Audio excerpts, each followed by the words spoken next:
Welcome to the non-fishing capital of the world. In this land, if you're caught holding a fish, you're obliterated on the spot. We have some things we'd like to talk about for the normal of the I. You're giving me too much sway here. I'm bad at this as well. I once caught a 12-pounder, and you know what they did to me? You gotta stop this. This is a bad habit. You gotta stop talking about the fishing. You gotta drop that addiction. I have to bring it up somewhere. I can't just. I don't want people to think this is about fishing. You need rehab. No, Yes, I'm gonna book you in. I'm pretty sure you're legally not allowed to do that. I'll do it illegally. What's stopping me then? The law? That is a good point. And like, who's gonna stop the law? You can't. God. Well, yeah, I guess he could if he wanted to. I don't think he cares though. He's too busy in his, mega mansion. God. God is just a billionaire. Yeah, but I bet he's like the kind who just he's like Steve Jobs. He just wears a turtleneck and shows up on stage every once in a while. Yeah, he really doesn't do much. He has an eternal form of ligma, but because he's God, he can't like die of it. Is this blasphemy?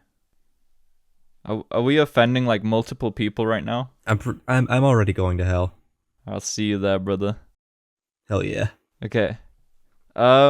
Let's start with stuff that we've been playing or watching in since the last recording. By the way, we're recording this on the 23rd of August, 2024.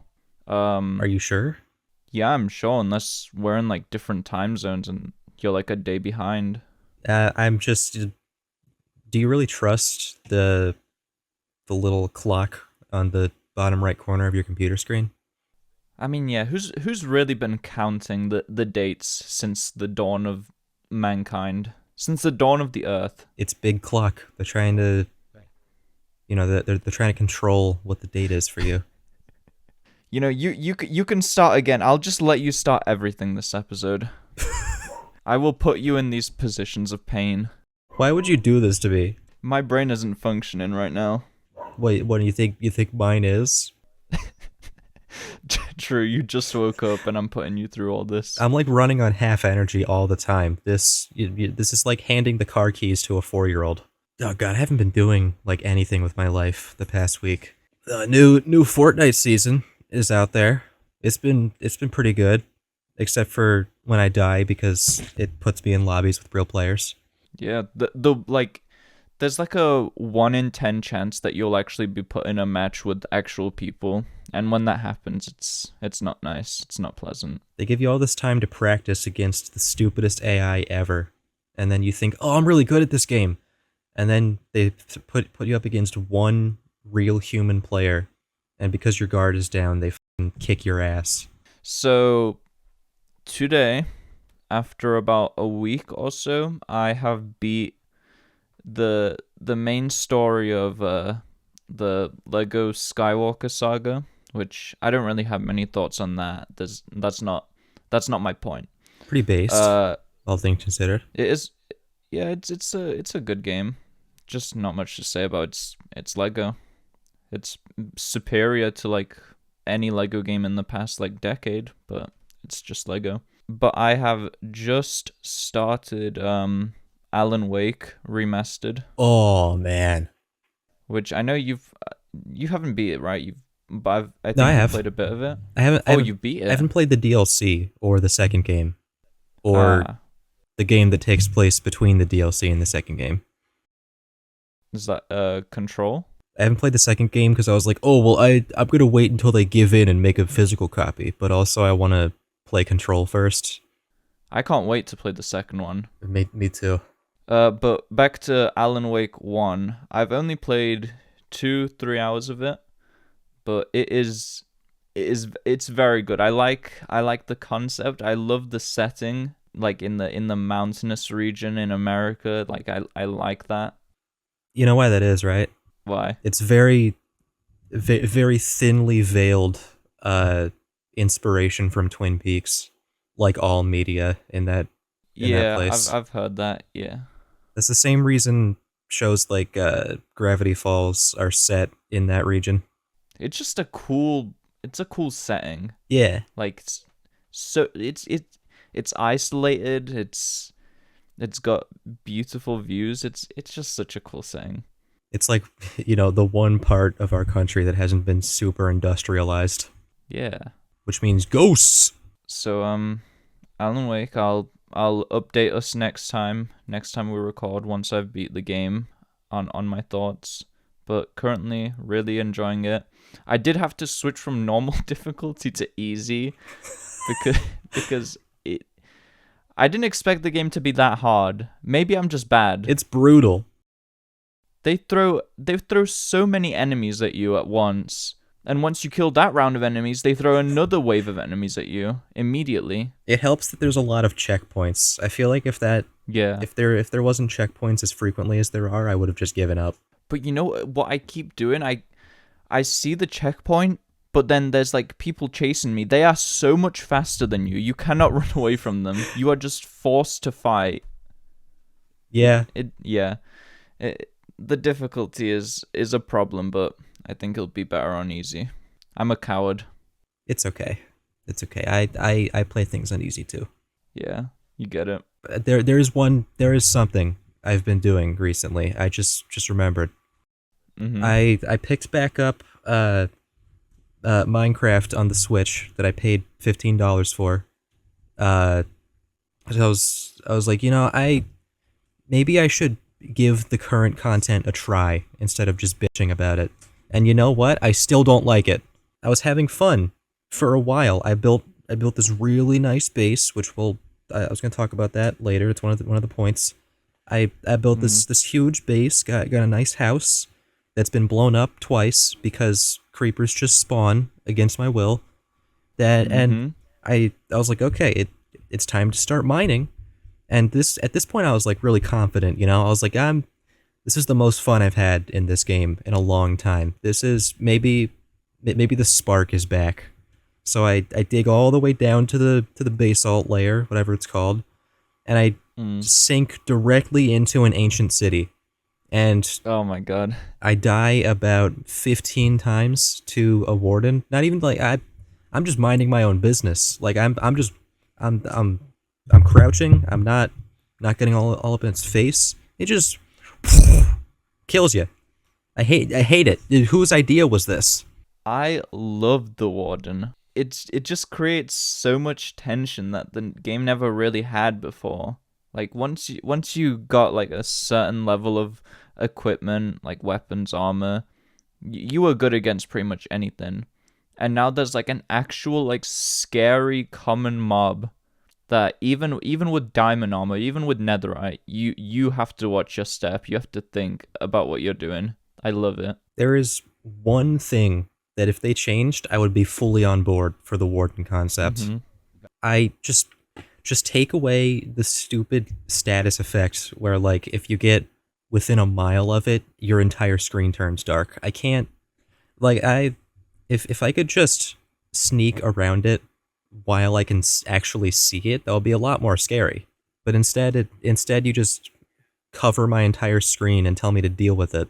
Oh, but if I place a torch down to navigate, that alerts it to my location, then what am I supposed to do?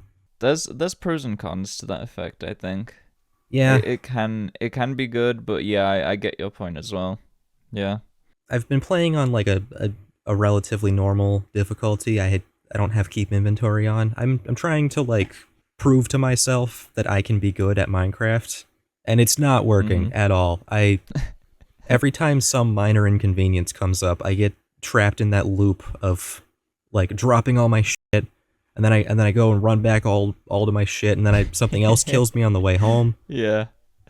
And then I realized, oh well, maybe part of the problem is I'm not building shields, but I built a shield before I went to bed last night, so maybe that'll fix it. Shields are good. I don't want this thing covering up my whole screen 24/7. I get the loop that you're talking about as well. It's horrible. It happens every time I play this fucking game. Yeah, and you're just if you die in like some cave and then you have to sprint without any armor and weapons, desperately trying to get it back before it despawns. So what about you? What else have you had on your mind? I don't know how to break this to you. I know this may break a bridge between us. I recently rewatched the Spider-Man Tobey Maguire trilogy for the first time in 8 years, maybe more. And I used to love it as a kid. And I have always been of the firm belief that the Tobey Maguire trilogy is probably the best. Like he's the best Spider-Man. Those movies are the best. That's a good opinion to have. But then after having rewatched all of them recently in my old, mature, wise age, I have come to the conclusion that those movies, they're not all that. Did Reddit ruin it for you? Reddit? Is it because every other scene is a Reddit meme? No, it's not even that. It's just I never realized like how dumb the acting was. Like I get there's appeal in like silly acting, but it was just not there for me. Like it was like the movie was trying to find a balance between seriousness and like silliness, but it was just kind of always silly and just not serious even when it was supposed to be. That's fair. The acting in some of those scenes is abysmal. Like actually horrible acting. Like how are these people professional actors? How did they get into this movie? Are they frauds? Did they steal someone's like ID and get on set? Let me see what I rated those movies each. I want to compare like what you'd rate them and what I rated them. Okay. I'm pretty sure I rated all of them 5 out of 5. Okay. Well, that's that then. However, I will admit that is at least some part of that is like a childhood attachment thing. Yeah, but I thought I would have that attachment as well because I've always loved those movies. I've had only good memories of them. Did you? I used to like watch them on repeat over and over all day as a kid. They're like ingrained in my memory. You don't think that they've No, they are fucking stupid. I like the fact that they're very they have a very distinct vibe. That's how I describe it. That's just what a Sam Raimi movie feels like if you've seen any of his other work. I've seen his style, but I've not watched any of his other movies yet. Evil Dead is on the list. Watch the Evil Dead trilogy someday in your life, and if you don't like those, blame it on Sam Raimi. Don't blame the acting. It's just okay. Let's get into some more specifics. Well, first of all, let me just tell you the ratings. Yeah. So for the first one, I gave it 2.5 stars out of 5, which for me is an average. Like we spoke about this yesterday. It's not bad. It's not great. It's like it's just in the middle. It's fine, which is not necessarily a bad thing. Like we spoke about, an average movie can still be rewatched and enjoyed. I gave Spider-Man 2, which is always said to be the best out of the 3. I gave it 3.5, which is a big step up. Spider-Man 3, I gave this 2 stars. You can't do that to me, man. You can't do that. I consider this less than average. It's the stupidest fucking movie ever. How could you not love it? It is absolutely the dumbest out of all 3. But I felt like, I saw the potential in some of the relationships and the potential in some scenes to be really heavy hitting, and instead they were just stupid. They were just dumb. That's why I love that movie so much. I think I would have rated it even lower had it not been for possibly the greatest scene in the entire trilogy when the symbiote like kind of takes over and he starts like beating the shit out of everyone and like like frowning, and he like puts his little fringe down and he becomes like a goth. I adored that part of the movie. That was so good. That's why I love that movie so much, especially like with the hindsight of seeing other Spider-Man media. Like every other iteration of that storyline is like it's taken super seriously, it's handled very well, but then in that movie his like the symbiote's taking over part is played up to such an absurd extreme that it loops around to the back and becomes the funniest shit ever. I can't take it seriously. I had a critique about Mary Jane and Peter in the third movie, but I've forgotten what it was now. No one's gonna debate you on that. Everyone hates that part. The dynamic, the relationship in the third movie was just so dumb and like lacking any sort of logic. Oh, you mean the part where the symbiote makes him like punch her? No, that was great. Why did he decide to kiss the other girl? I forgot her name.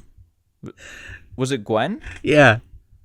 No explanation why did he just given. randomly decide to kiss her, and then afterwards he like left his memory right afterwards. Like MJ was like torn up by this.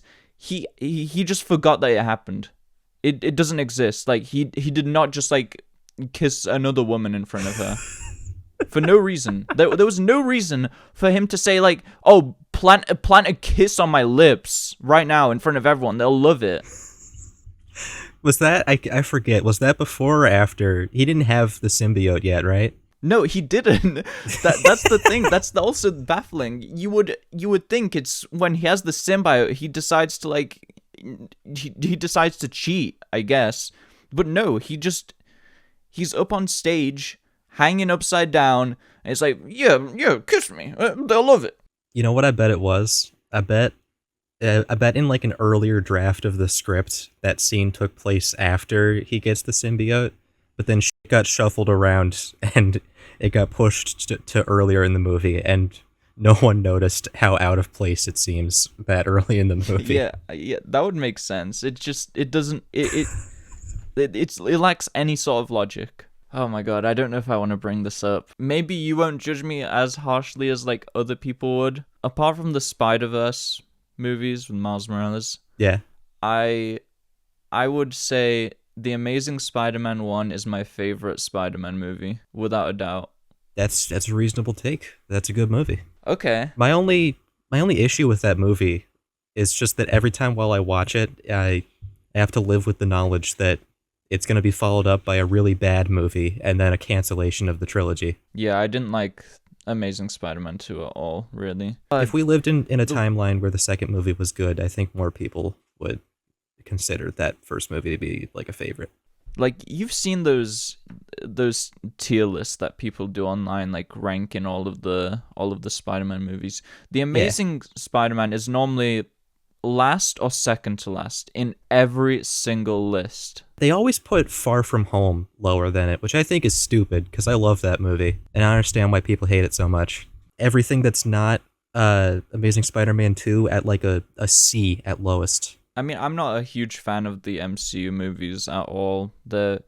I would No Way Home is definitely my favorite. Like the other two are probably just average for me. Then nothing special. I didn't really care for them. It's fair. But I wouldn't say they're bad. They're just average MCU, you know? Like it's just solid, but there's nothing there really. I remember it took people a little while to really come around to them, because back in the day, back in the day as in like 4 or 5 years ago, in like you know, the fan base of the Tobey Maguire movies, they'd always be like, oh the Tom Holland movies are f***ing stupid. These movies suck. And now, if you go to those circles, they're always praising the shit out of Homecoming. I would say those more hardcore like fan bases and those more like OG fan bases didn't originally like the Tom Holland movies because of like Tom Holland and Zendaya being in them, because they were like new actors. They were like young. It's the same with I kind of had this thing with Timothée Chalamet. When he started being in a lot of movies, I did not like him at all. But I've come around to him, and I really like him as an actor now. What was he even in before Dune? He was in some like indie movies, I think, before that. But like some really like good ones. And I like actors that don't just go for all the big budget movies. Like they're fine with going for the more artistic ones occasionally. Yeah. Which he does. So does that mean you've watched anything of Nicolas Cage's recent history? Yep. I'm liking the Nicolas Cage arc that he's going through right now. He's on his indie movie arc.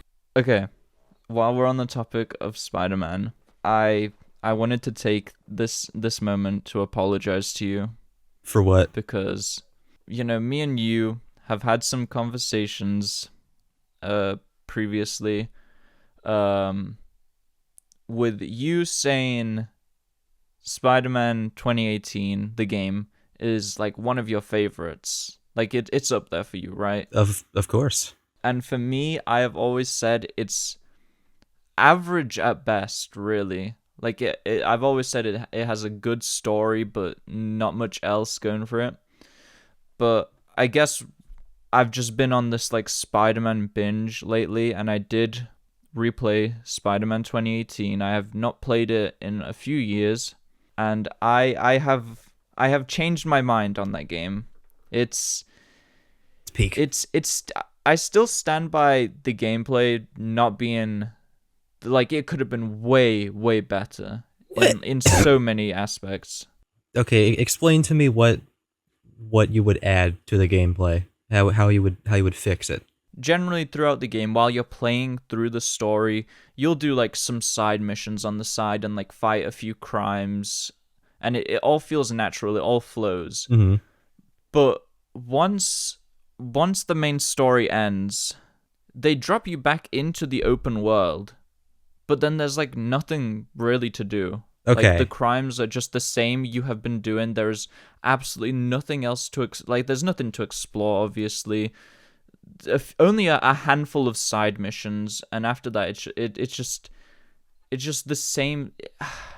Is this more of a criticism about like the lack of content rather than the gameplay loop itself? Yeah, it's the lack of content. I agree with that. I think for one, they could have done more crimes. I watched a video essay the other day about how Spider-Man's like side content could have been improved, and they were basically talking about how in those games Spider-Man is generally like when like the crime thing pops up, like your little crime radar thing, and you go over to it, it's either like like a bunch of criminals that you have to fight, or you have to like save a person from like a life-threatening like car accident or something, right? There should have been more of that. Well, I think there should have been more of just the casual, because Spider-Man is known as like that hero that he'll help like an old lady cross the road, or like save a cat from a tree. In the PS2 game, you had to like get the balloons, right? Yep. Like find the kids' balloons. I feel like for one, there could have been like more of those like casual, not crimes, but like just activities to do. There should have been some house fires. Yeah, stuff like that. Yeah. It just, and there could have been more variety of like what kind of crimes you'd be fighting, like more criminals maybe. You get what I mean? There just Yeah. wasn't enough content. After a few hours, you'd kind of seen it all. I agree with that wholeheartedly. I adore the gameplay loop. The combat is incredible, and the stealth is Yep. also incredible. Once you're like far enough into the game for that to start, I feel like the main story leaves you off at a good point where you're kind of satisfied with how much of that you've done. But I, Yeah. in the past, have gone for 100% completion, and by the end of it, I could not have hated the combat more, just because nothing about it changes over the course of like 100 hours. I still love it because I've given it like I stopped playing the game for like a couple of years and then came back when the sequels came out. But Mm. when that's all the game has, after a while you start to get sick of it. Going for like 100% completion, it kind of starts to feel like a Ubisoft game. I feel like 100%. you shut off your brain and you just go and do whatever the game tells you to do, and you're just Yep. not thinking about it. You just want it to end. It's just grinding. It's padding. Although you mentioned the combat, I guess because I played it a few years ago, I was still kind of young, maybe not that good at games, not compared to what I am now. but the combat in this game is great. I I know. forgot how good it was. It, especially once you learn a few like combos, like they're simple. There's not like you're mainly spamming square, but learn a few combos and it's just really fun. There's such a rhythm to it. Like that's the best way I could describe it. It feels like you can kind of shut your brain off just a little bit, kind of go into Yeah, like instinct mode because everything is telegraphed perfectly. You know it exactly just when to dodge. flows. Yeah, it flows. And the Like the only way the animations transition into each other, it just all feels smooth. Can you bring us into this next point that you noted down? I don't know if it's still in the recording, but I did write down I want to discuss the 1970s Japanese Spider-Man show. I want to relay the plot to you. I've seen this character. I'm not gonna call him Spider-Man because that's not Spider-Man, but I've seen this gentleman. What's he called? The Emissary of Hell, I think is what he calls himself. Wait, what? He's not even Oh, Spider-Man? he is, but he also refers to himself as that. Oh, Young motorcycle racer Takiya Yamashiro sees a UFO falling to Earth, a space warship named the Marveler. Takiya's father, Dr. Hiroshi Yamashiro, a space archaeologist, investigates the case but is killed upon finding the spaceship. The incident also attracts the attention of Professor Monster and his evil Iron Cross army, an alien group that plans to rule the universe. Takuya follows his father to the Marveler and discovers Garia, the last surviving warrior of Planet Spider, a world that was destroyed by Professor Monster and the Iron Cross army. Garia explains that he was hunting Professor Monster, but now needs someone to carry on the fight, and he injects Takuya with some of his own blood. The blood of a person from Planet Spider gives Takuya spider-like powers. Garia then gives Takuya a bracelet that activates his spider protector costume, shoots web lines, and controls the Marveler ship, which, in parentheses, can also transform into a giant battle robot called Leopardon. Using his powers, Takuya fights Professor Monster's army and other threats to Earth under the name Spider-Man. Jesus. I don't even know what to say about that. Let's break this down real quick. Is Professor Monster based off of any actual Spider-Man villain, or is this original? So it's just the fact that he wears something. He wears a costume that slightly resembles Spider-Man. That's the only link he has to Yeah. Spider-Man. I don't know if Okay. this is true or not, but I remember hearing a story a while ago that the way this show happened was this who was it? It was it was Toei. They got in contact with Marvel and coordinated a deal where where Toei could use Marvel's characters for a little bit. And so one of their writers like penned up this show real quick to pitched it, and they pitched it to Marvel's higher ups who in the meeting were like, "This is the stupidest fucking thing I have ever seen in my life." But apparently Stan Lee in particular was 100% on board. He thought this sounded awesome, and I think He definitely did not. that's what they he say. saw profit. He saw money when he heard that. How do That's you- all. There, Where's the money in this? This is you put this on TV. Who's gonna watch this? where is the awesome in this? This sounds so trash. Wait. There's another factor of this that I forgot that I left out that might change your mind about whether or not this is awesome. This GIF I sent you is from the show. This looks like a scene from Scarface? This is tell me this isn't peak fiction. Oh my god. I don't know what Stanley saw in this. It also, keep in mind, it also was the 70s. He was probably like way off his mind on cocaine. Let's move on. All right. So I've seen a few tweets like this in the last few days. It was before Black Myth Wukong came out. Some people got like early access to it. Reviewers got early access to it. Mm-hmm. And I think it was IGN rated Wukong an 8 out of 10, and a large portion of people, is portion the right word? That kind of sounds like I'm a cannibal. Here's how many people I've eaten today. A large group of people saw Wukong 8 out of 10 and decided, yeah, that's not worth buying. Like, that's not worth my money. That's a waste of time. 8 out of 10 means it was good. Are they stupid? Exactly. You know, an average isn't even that bad. There's a lot of 5 out of 10 things out there that are still perfectly acceptable. It's just, you know, in like small doses. Like there's this big stigma around, like, if something is rated below a 7, then it's absolute garbage, you know?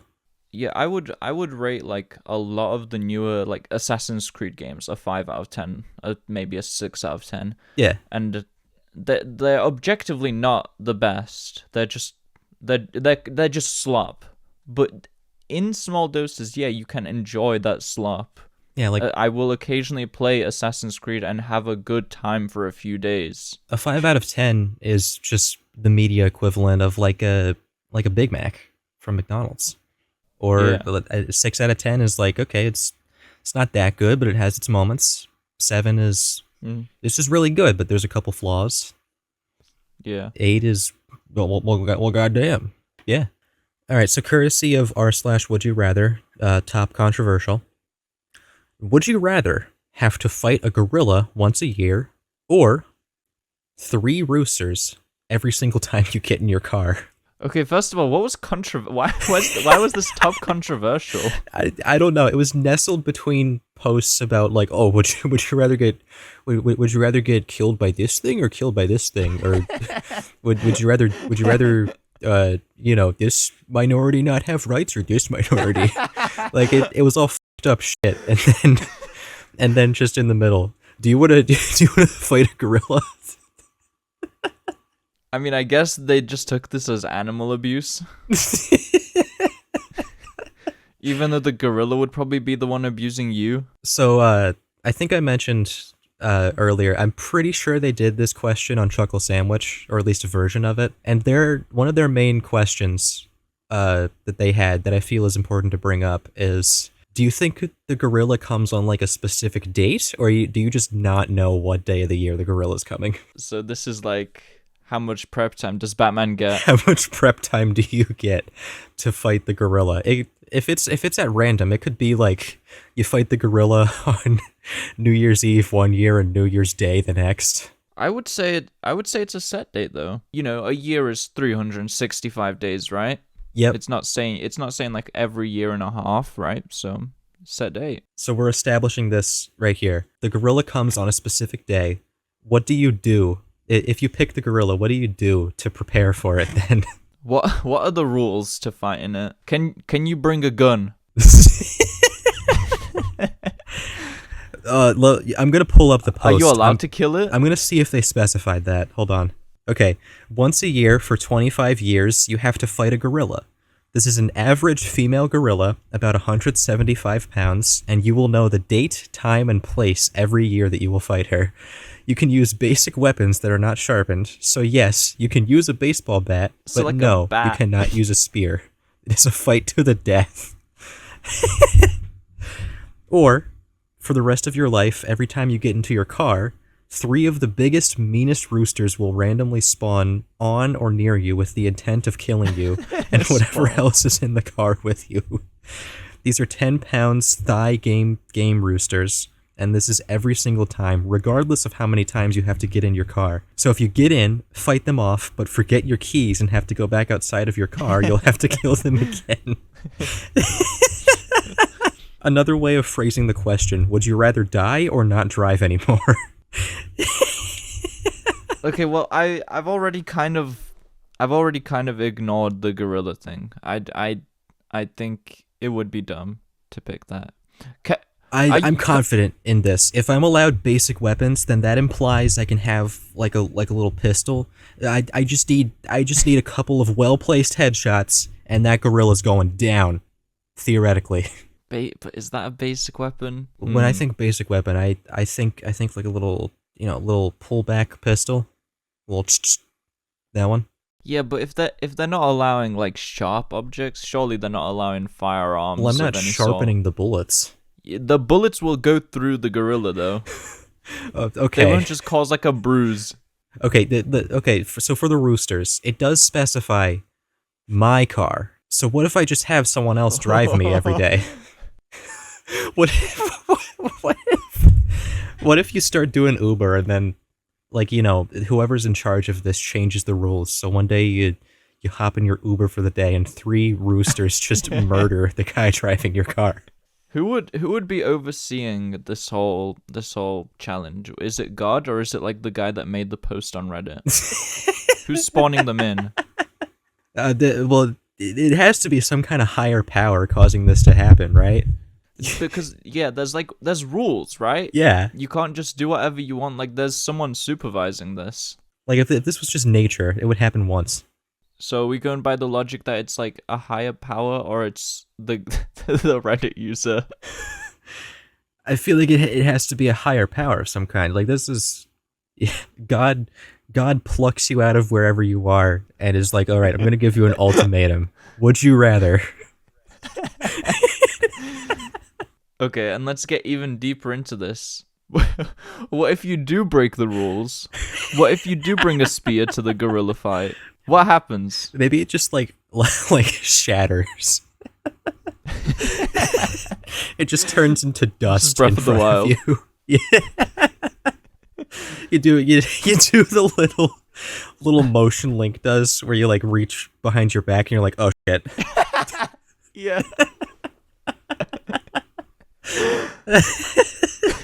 So with that in mind, they didn't specify we're not allowed to have weapons with us for the roosters. So we might get like arrested, but what if we just carry around a handgun for the rooster situation and you just get really good at killing roosters with a gun? But I'm gonna be real with you. Yeah. I could not take on the gorilla, even with a basic weapon, a bat, anything like that. It's impossible. I don't think anyone could. The roosters, I feel like you could probably kill those barehanded. You don't need anything. Have you met a chicken before? Any of them? Yeah, they can be vicious. They'll peck you. They might like pull some skin off of your like arms, you know. But if you're quick enough and accurate enough, you grab it by its neck and you just, you know, This is you snap it. the chocolate sandwich thing won't go away. You're just making me think of I think in the same episode where they talked about whether you would want to fight 1 police dog or 10 feral cats, and Schlatt was like dead set on the idea that just 1 well-placed kick could kill that dog. This is what you sound like right now. I don't. Yeah, but The other 2 roosters are just gonna like fuck you up while you're killing the first one. okay, how about this? What constitutes getting inside your car? Does the door have to be closed? That's a good point. Can you leave the door open? Can you? What if it's like a trick question and it's as soon as you close the door, but they spawn outside the car, so it doesn't even matter? You just run them over. I'm taking the roosters. I'll also take the roosters begrudgingly. I think we have a better chance with them at least. We'll get some minor injuries, Yeah. but we'll be alive. Have you seen those like tournaments where like 2 people are placed inside of the same car and they kind of have to just like beat the shit out of each other? Like it's like a sport. Like you know how there's like slap boxing? There's This like is a real? car boxing. Yes, this is real. And it's like a professional tournament, and they have tactics to it. Like they're both. So what happens is they start off both in the front of the car, both seat belted, right? Professional And- fighting in a hot car. And they immediately start swinging at each other. But the true goal is to get your seatbelt off, get in the back seat, and like start choking out the guy in the front seat with their own belt. That's kind of the tactic. What the fuck? Who comes up with this shit? I've found out that there's like a tournament for anything. Wild new sport CAR-JITSU sees Russian men fight in small vehicles. And then it's just a blurry picture of a man strangling another man inside of a car. Oh my god. And you know that there's potential for a new spot with 3 roosters in a car. All right, so you can subscribe to me on YouTube at the real ghost YT, spelled like GOAST, and don't subscribe to anyone else. I'm the coolest person on the platform. You know what? I'm fine with that for today. Today you can be the special little guy. You're too tired to fight back. I feel like you're sick of mine as well. We're sick of each other. That's what makes a good podcast. You ever seen a good podcast? I've seen Chuckle Sandwich, and that is it. There's no such thing They as a just good don't want to podcast be talking to each other. where the two people want to be talking to each other. Yeah. That's what makes the content. Yeah. Thank you for watching if you have watched this far, and we will see you in the next episode. Goodbye. We'll catch you on the flip side. See ya.